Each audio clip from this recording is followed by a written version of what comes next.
All right, you're listening to 90.5 FM KCSU.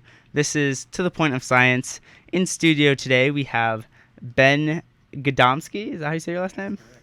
All right, we have Ben Gadomski, who is funded by NASA.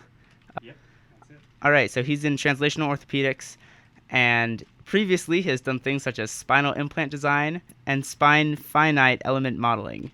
Now, what took you to where you are right now? Well, actually, it's kind of, I like to tell this story. I've given this presentation to some high school students before, and their teachers really loved this story. But I've been an athlete for a long time. In high school, I was a runner, cross country and track. My brother-in-law and my sister are big mountain bike racers, and I got into that. And so in undergrad, I started racing bikes. I even started my own cycling team at the small university I was at with my best friend. And I was also doing a mechanical engineering degree in undergrad. And I got to the point of graduating, and everybody usually does an internship. That seemed to be the way to go. You get your internship, get some experience, get your foot in the door somewhere, and you go work there. Well, my favorite professor in undergrad was a metallurgy professor, so metals, all that kind of stuff. Loved his classes, great teacher. So that summer he hooked me up with an internship at a steel mill back in Indiana, which was an interesting job. I learned a lot. It was a lot of hot, hard, sweaty work, and it just wasn't quite my cup of tea. Interesting work, but just not what I wanted to do. So I came back from that internship for my senior year of undergrad and thought to myself, what do I really want to be doing? And I thought about how I could use the tool set that I had and also my interests in my hobbies, such as training, racing, bike racing, running, that kind of stuff. And it led me to the biomedical engineering field, where we have these applications and everything. And specifically what I really liked was orthopedics. So that's how I got to CSU in my program, doing orthopedics research, spine implants, now working on how bones adapt in different loading environments. Right, and what college did you do your undergraduate at? My undergrad was Tri-State University. We had about 1,000 students when I started there in 2005. So that was actually smaller than my high school when I went there. And it actually ended up being a great experience for me. Not a lot of distraction, got good grades, kept focused on the schoolwork. All right, so that's how you got to the point where you are now. Tell us a little bit about what you're working on.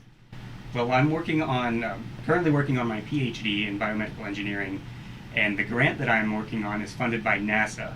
And NASA is interested in exploring specifically how a fracture would heal in an astronaut in the event that they break a bone on a planet such as Mars. The long-term goal with NASA is to send a crew up to Mars and start exploring that. We now have the rover up there, which is giving us all sorts of cool information, but it's not quite the same as sending an astronaut up there. The problem with that, and some of the things that we need to investigate before that ever happens, is, well, how does the human body withstand being in space for such a long period of time? Because with the current technology we have, it would take about 6 months for an astronaut to get to space. And it's been shown that an astronaut loses bone density at a tremendous rate up there. And how fast do they lose bone density? Well, the typical astronaut loses bone density about 10 times faster than the typical postmenopausal osteoporotic woman. So we think about an osteoporotic woman as a major demographic to target for different drugs to prevent bone loss. Well, an astronaut is even worse. And so physically, what does that look like? Like, are my bones literally like shrinking? Yes, to an extent, but to the human eye, probably not noticeable. What really happens is that the bones become more porous, and from the inside, within the bone structure, it starts to slowly be eaten away. Just because the body doesn't need it in space, there's no loading on your skeleton, so the body says, well, I don't need this right now, I'm just going to take it away. The inverse is true when you exercise. So for these osteoporotic ladies, a doctor would first recommend exercise. Go walk, maybe jog if you can, and that will slowly build bone density back up. Well, that's not happening in space. Even though they try with exercise, it doesn't happen, doesn't really rebuild very well or maintain. They still lose a lot. So when your body no longer needs your bones to support your own weight under Earth's gravity, your bones just slowly decay. Do the pores added in this mechanical offloading, how do they affect the structure of a bone? How does it make it weaker? Well, you have these, the bone is built, human bone specifically is built with these long canals that go through the length of your bone. And what happens is these cells come in and slowly eat away at that mineral, the mineral that's composing your bones. So slowly you start to get these little holes in your bone. Just think about osteoporosis. Same mechanism as that, really. And what happens is when you lose this bone density, your bones get significantly weaker. So that's really where the problem lies. Is well, in the 6 months that it takes the astronaut to get to Mars, they've lost a tremendous amount of bone density, and their bones are weaker. So what happens if they jump off or fall out of their lander and break their femur, for example? Well, we currently don't know if that bone would heal because there's very limited mechanical loading. Right. And we've never been to Mars. Mm-hmm. The furthest we've been in space is the moon. Mm-hmm. And so whatever we experience on Mars is completely new to us as a human species ever. Right. And the closest thing we've seen to it is the moon, and it didn't take us nearly as long to get to the moon as it will Mars. Right. And yeah, that's a good point. This was never a problem when we were exploring the moon because those guys would be up there, I think 2 or 3 days to get to the moon. 3 days. A couple days on the moon, 3 days back. So it was never a problem, even though they did lose some bone density, but it was never enough to really change the mechanical strength. The most data that we have, although it's very limited, is what we have from astronauts that have been up on the space station for about 6 months at a time. And what we've seen with that is a tremendous amount of variation between astronauts and individuals. They have a nice study out there that showed after 6 months of being in the space station, one individual gained a percentage of bone density somehow. One individual lost 25% of his bone density. So, it's a tremendous change to the body, and we're still not certain how it really fundamentally works. So, what factors determine bone decay? Do we know? Well, the biggest thing is mechanical unloading. That's really what's happening. Another question is, does the extent of unloading affect the rate of bone loss? So, for instance, if you're just floating around in space, you have 0 gravitational pull on your skeleton, 0 loading. Well, if you're on, say, Mars that has about 1/3 of the gravity as Earth, we don't know if an individual would lose bone density at the same rate, or if they would lose the same amount if they stayed up there for an extended amount of time. So there's really a lot of different questions surrounding this issue, and we're really, I think, starting to delve into it. We've just scratched the surface of it. All right, so we know it exists. It's a problem in space. How do we currently research this? Well, there's a couple different ways to do it. The most commonly used method is we use a lot of animal models to look at this, because you can't do a lot to a human subject. If we send an astronaut into space, every space mission costs a lot of money. And with a human, there's only a few different outcomes that we can look at. One is called a DEXA scan, and that's pretty common in the hospital. If you need to get an analysis of your bone density, a doctor will take a DEXA scan that will give you an instant reading of your bone density. So that's one thing that we can get from these astronauts. So we can tell how much bone density they're losing during the mission, and then we can also take blood and urine samples from them and look at some of the chemicals that are floating around in their body, and those will kind of indicate some of the cellular changes that are happening. But that's a very limited picture of what's happening to the body because of this environmental change. To overcome some of those issues, animal models are employed often. And one of the most commonly used models is called rodent hind limb unloading, where they'll take a mouse, for example, and suspend it in a cage by its tail such that its hind limbs no longer serve a mechanical role. And with this, we can look at all sorts of different outcome parameters. We can look at DEXA scans. We can look at blood markers like they do in astronauts. We can also look at differences in mechanical strength of these unloaded bones, those kinds of things. So that's probably the most commonly used model.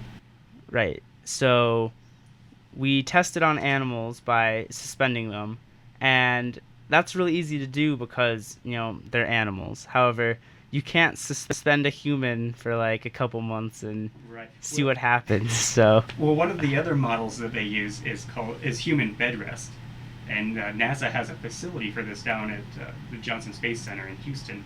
And this is exactly what it sounds like. They have volunteers come in and they lie in a bed for long periods of time. It could be several weeks, 30 days, 3 months, 6 months. But to the average individual, it's not something that you would really want to partake in. Not a lot of people do it.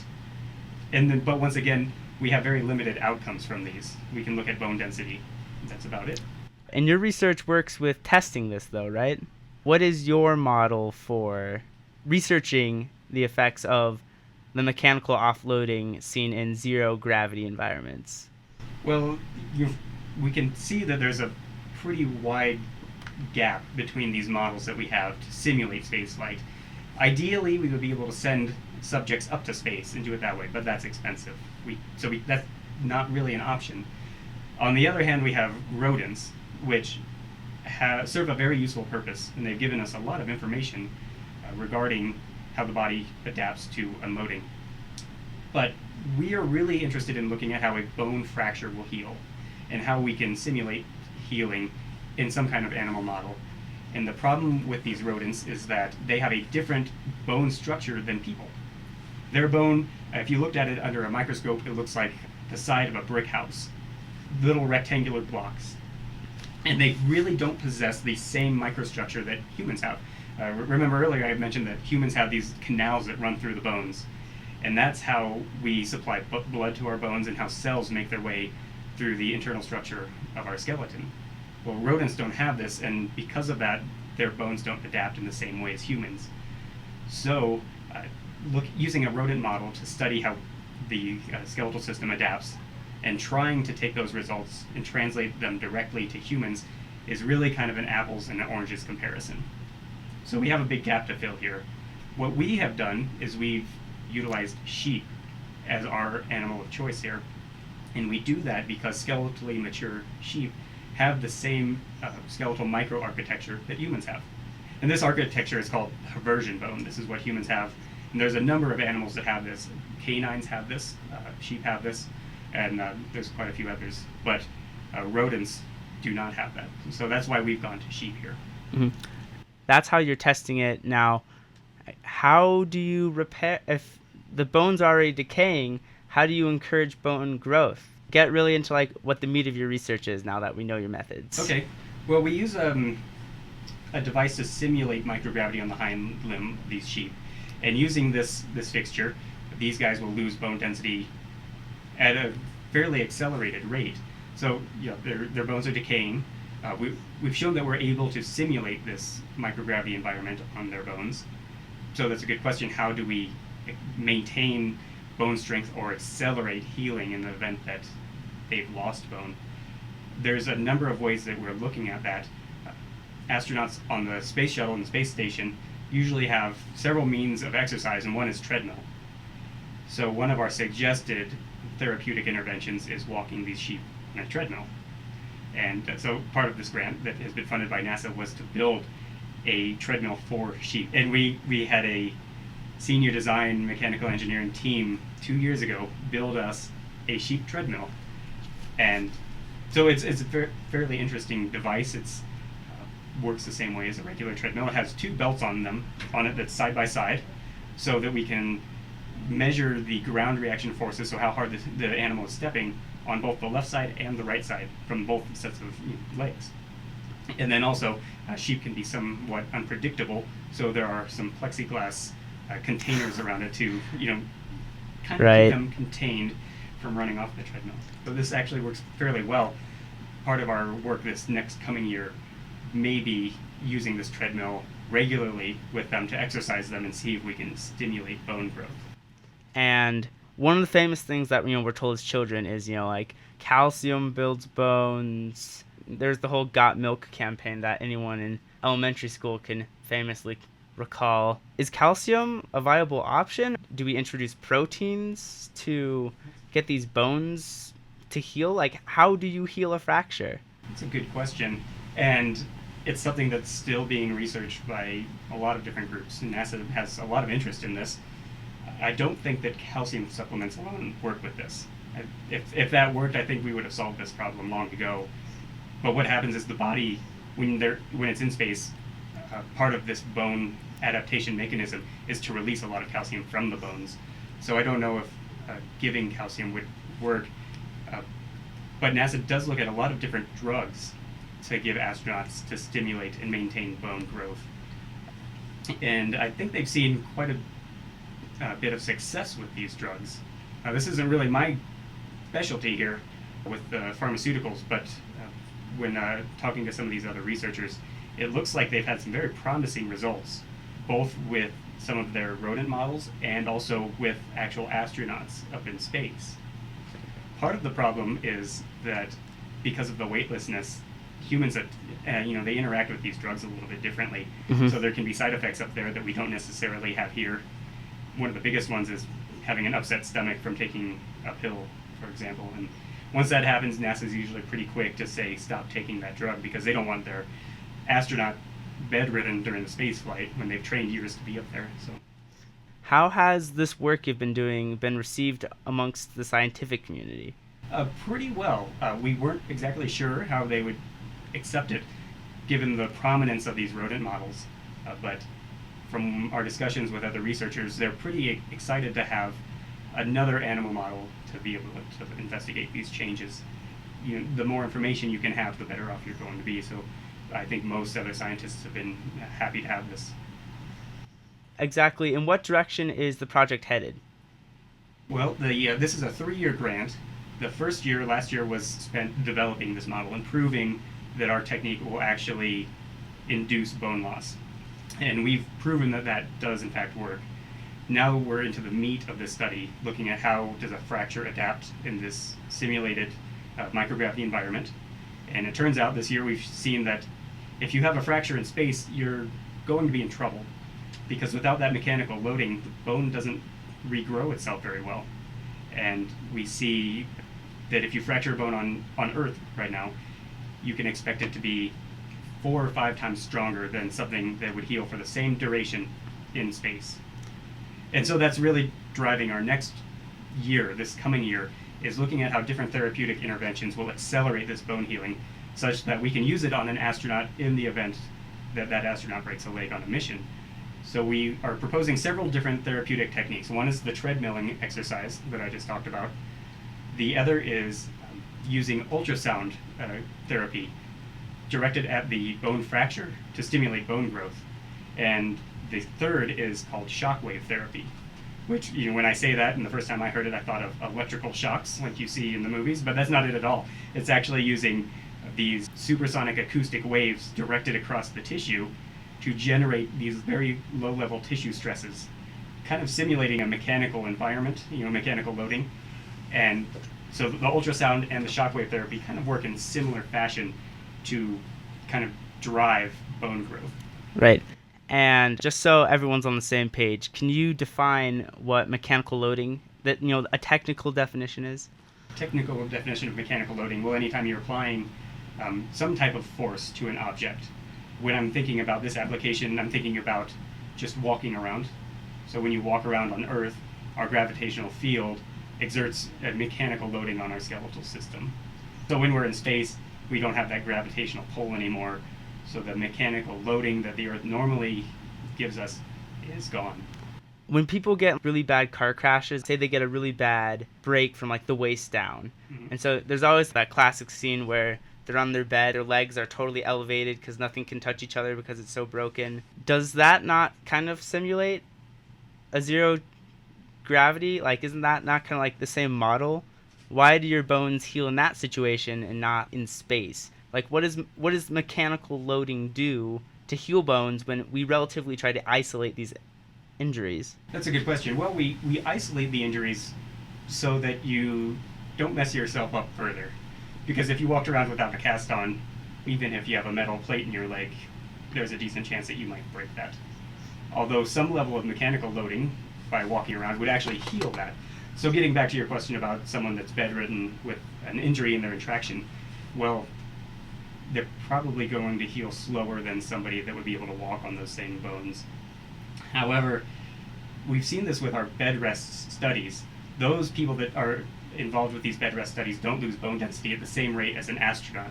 because even though they're lying in bed, well, the Earth's gravitational field is still exerting a force on them. So they're healing faster than an astronaut probably would in space. But, realistically, probably slower than somebody that would be able to walk around on those, same broken leg.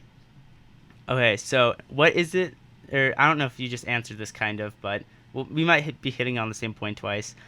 What is it about mechanical loading that helps heal bones?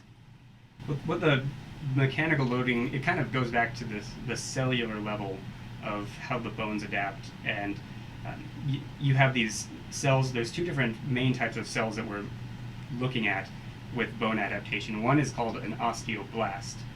And I always remember osteoblast because they go in and they build bone, and it has a B in it. The other one is an osteoclast. And an osteoclast will come in and it will take bone away. So when we're in space, we see an elevation of osteoclasts that come in there and resorb bone. But what it appears to happen is that this mechanical loading stimulates osteoblast differentiation and proliferation. So you see an increase in these osteoblast bone builder cells. And that's at the cellular level, that's really what's happening. Right. So for some reason, zero gravity environments just tend to make it really easy for these osteoclast bone decayers to exist. And do we know why that is? No, No, and that's okay. Exactly. That's okay. And that's kind of, there's been a lot of research on this area, and for some reason that mechanical unloading really stimulates the proliferation of these osteoclast cells to come in there and take up bone. But at the same time, we also see a lower number of osteoblasts, so the bone is not building itself as quickly while these other cells are coming in and taking up bone. So now that we have a firm understanding of what mechanical loading is and how mechanical loading helps to regrow bone, two of your proposed methods to heal these fractures in space, involved waves. It was the ultrasound and the shock wave. Right. Now, how do they work? Well, both of them, the ultrasound and the shockwave therapy, work in very similar fashions. Both of them use acoustic waves directed over the fracture site to create these very low levels of tissue stresses. And previous studies have shown that just by walking around on Earth, that is enough stress on your bones to stimulate bone maintenance or even growth. So what's happening in space is we don't have that walking around, we don't have those low mechanical forces in the bones anymore. Well, these different speeds of acoustic waves are able to stimulate the bone and encourage osteoblasts to come to that site and lay down new bone. So it's kind of interesting. I wasn't aware of this therapy several years ago, and I've just been introduced to it through this project. And I guess this has actually been going on for quite a while. Shockwave therapy has been used for a number of different ailments for several decades. Tennis elbow that has been treated with shockwave therapy. Plantar fasciitis has been treated with this. And I guess bone fractures in people that normally can't get them to heal have been treated with this shockwave therapy with a pretty high level of success.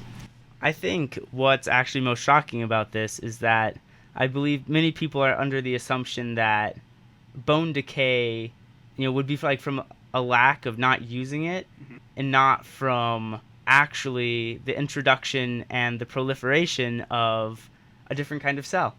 Mm-hmm. I don't know. I think that's really cool.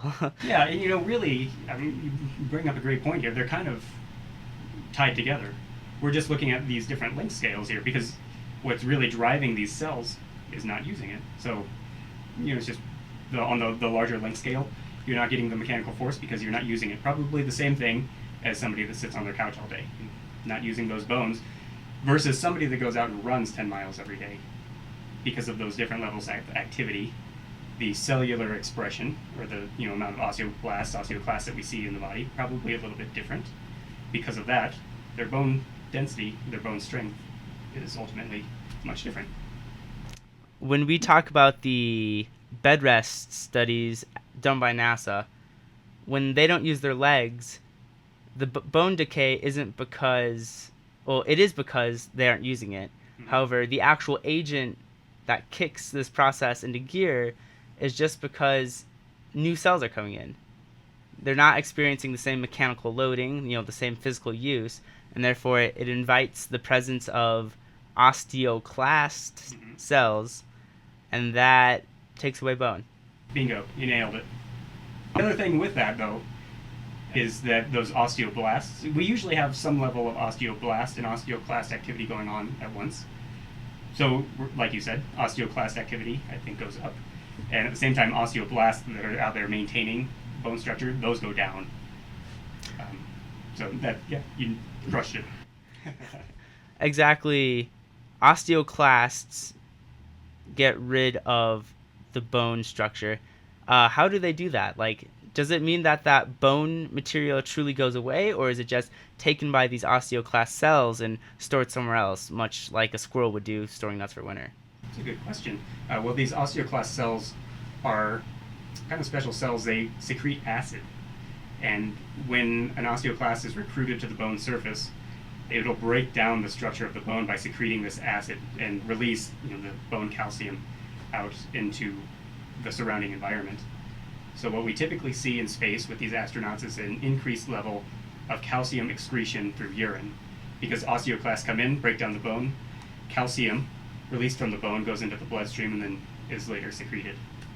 Okay, so we pee out our own bones. So theoretically, could you catch it anyway? Like, could you theoretically heal a fracture by creating some sort of enzyme or protein that recollects that and then builds bones? That's a great idea, and actually that might be something that's going on right now. That would probably be a pharmaceutical application, and the underpinnings of how some of these drugs work I'm not familiar with, but we do have a lot of drugs that are out there that seem to be working maybe in some kind of similar manner, or at least blocking that osteoclast activity to keep bone from being resorbed.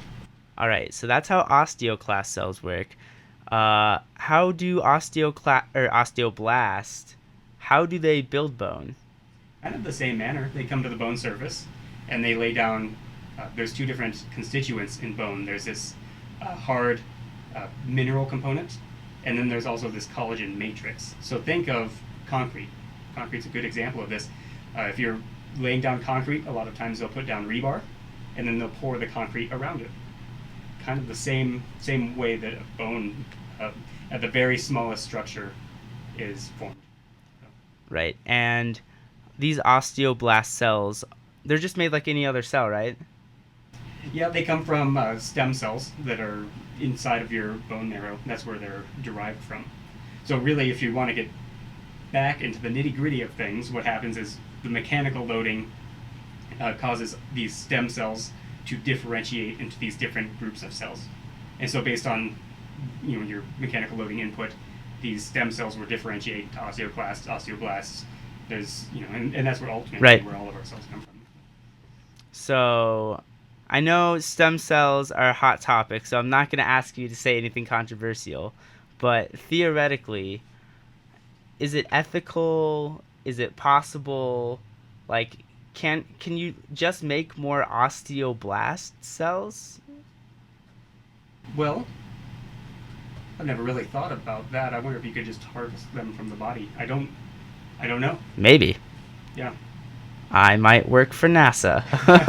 That's kind of getting a little out of my realm. I'm kind of used to thinking of things on the higher line scale. Usually, our philosophy is that if I can't see that it's broken, it's not broken. So it's been kind of fun with this project because I've gotten to dive a little bit deeper into things and look at the cellular level changes, look at cells under a microscope, something that I'd never done before. I'm fairly new to that, but it's been an interesting experience, a good experience to be able to. We've gone over your work, how it works, where it doesn't work. Let's talk about the future of your field in general. Where is the future of space research headed, do you think? Where do you want to see your work go, What is the future, Ben? Well, I think we have a huge future for especially space-related research. I think about all that we don't know about space so far. We haven't been up there very long. And if you think about how long humans have been on Earth, we've been in space a very, very short amount of time. And I think we really understand very little about what happens up there. So the field is huge. Especially, it's even growing now, especially with commercial space flight. We have now these private companies that are really starting to drive space exploration. NASA, I saw their goal to send somebody to Mars is about 2032. Somebody a couple months ago came out and said that he wants to send somebody to Mars in, I think, 2018. So, Challenge set. Exactly. So this privatization of space travel, I think, is really going to drive research, because we can't really successfully send people off to other planets and into space without knowing some of these fundamental questions that we're trying to investigate right now. Right. So the field's huge. The big competition that sparked the Apollo program, which is what put a man on the moon, was the space race, with Soviet Russia. So, it could be that we're seeing a very similar competition, not necessarily between countries, but just by private and public markets for the same good. And as far as your research goes, in what direction is it headed? Is by the end of your 3-year grant, where do you think you'll be? Yeah, that's a great question. Currently, I passed my preliminary exam in April, and so I have about another year, a little over a year left before I'm set to graduate, given everything goes well. It's a good question. I really like this translational research that I'm working in. I like the collaboration that we have with surgeons and ourselves, the engineers. This project has been great because I walk next door over to the CSU Vet Hospital, and I can go chat with our veterinary surgeons about the project. And it's a very nice opportunity, I think. So I would like to stay in a similar situation at a clinic with a engineering laboratory doing research that we can see. I like to see the results directly applied to the human situation, looking at maybe knee implants, shoulder repair, spinal implants, that kind of thing. And so the word translational, is that just the collaboration between doctors and engineers? That's a good question. I should clarify that. We call it translational because we use these animal models to simulate human injury. So we take these results that we obtain from animal models, because they're, we can do them in animals before we ever get to a clinical trial, and that's what's required currently, how the FDA approval process goes. So we take these animals, we do our study, and then we translate results to humans. So that's what we mean by translational research. All right, so you want to continue working with translational research. Theoretically, 50 years from now, what could translational research be doing for us? Well, I think we've had translational research for quite a while, and I think it'll be doing the same thing. There's always going to be more questions about how the human body works and how we can get it to work better. Maybe we're starting to see the application of other therapies that are making the human body perform above what it normally does. I don't know, maybe that'll be a bigger thing in 50 years. I'm sure we'll have some of these basic questions about, at the cellular level, how is the body adapting, how do we make it repair faster, and how do we make the body perform higher. So. All right, and we're going to wrap up here. So we have the very last question. After, regardless of the outcome of what your current research is now, what problem do you want to face next? What problem do you want to solve next? What problem do I want to solve next? That's a great question. Well, my next problem is going to be where I'm going to work after I graduate. Scientifically, there are so many questions out there, I really haven't even thought about it. Every laboratory has a unique set of questions that they're trying to answer in a different research focus. And I like a lot of the stuff that I've been able to work on. I like bone healing and adaptation. I like working on the spinal stuff. There's a lot of stuff that I'm really not familiar with that I would like to learn more about. How the knee works. The knee is a big area. Shoulders, that's also a big area. There's just a ton of work to be done out there. So I can't really, nail it down for you to one specific question. So he's going to do science. It will be. Science. All right. Well, thank you so much, Ben, for coming to join us. Thank you for having me. I really appreciate it. Everybody, This is To the Point of Science on 90.5 KCSU FM, Fort Collins.